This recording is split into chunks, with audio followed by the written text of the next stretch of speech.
With friends like this, who needs enemies? There's a young lady by the name of Denny. She thought she had a best friend, actually, a Chinese best friend. She traveled to China and her experience was not so great. She said that she was stared at, people were looking at her, she felt uncomfortable. But when she turned around to get some kind of comfort from her best friend, who is Asian, who's Chinese, they moved away from her. They kept walking behind her, so she was wondering what's happening. Like, am I walking too fast? So she joined her friend to walk with her friend, but they kept separating themselves from her. And eventually, when she asked what the problem is, she was told, it's too much for me, you're getting stared at and I can't take this. Watch this clip, we'll come back and discuss. Put a finger down if while you're in China, you're with two other people and someone who's considered to be your bestie, and you're walking in a mall and people are already staring at you. Obviously it comes with the territory. And you're used to this, you know, you've been here for a few days now, you already had a shocker and stayed inside for 2 days, but you know you're ready now. And people staring at you and people saying weird comments, but you're like, at least I'm with people who kind of, or at least I'm with a person who kind of understands my situation here.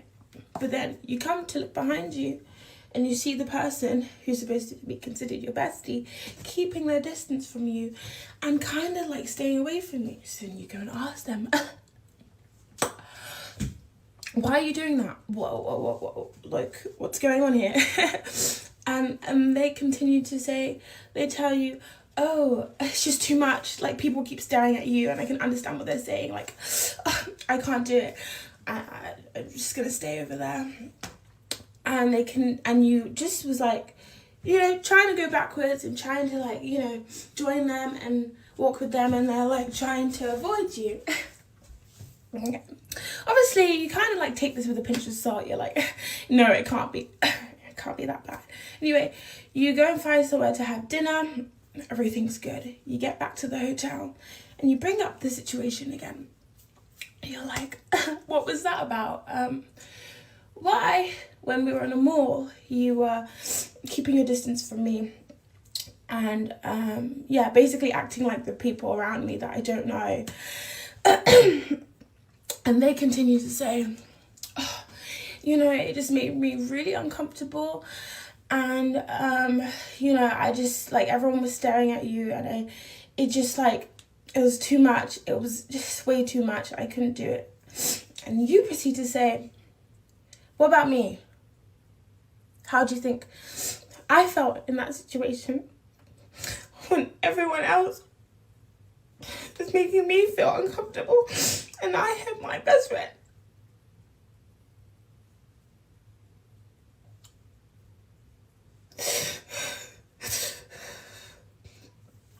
And keeping that distance from me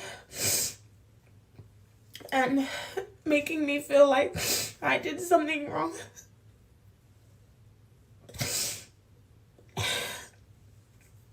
And you tell them this, and then they tell you, oh, it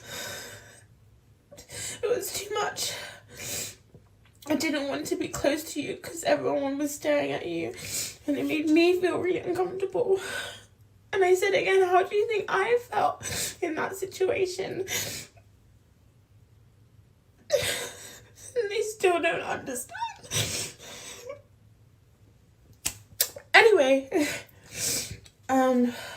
It's heartbreaking to see her realize in real time that that was not her true friend, because a true friend will never do that to you, will never be ashamed of you in public. That just tells you that that was not her best friend. And thank God that she realized this, although she had to be hurt for her to realize that was not her friend. But at the end of the day, it's better to know now than never. Also, we can't move past what this lady had to go through in China. She was excited to go there. She was happy to learn the culture, tradition, and then she was faced with discrimination, with looks, with the situation she described. It did not look like or sound like it was fun Unfortunately for her, even her best friend was ashamed to be next to her. It's quite a trauma, and hope this young lady gets out of it, realize how beautiful she is, how strong she is, and she doesn't need this people's validation for her to be the person that she is and to walk in this world with her head held high. Anyways, fam, let us know down below what your thoughts are about what Denny went through. I am Wongel Zelalem. I'll see you on the next one.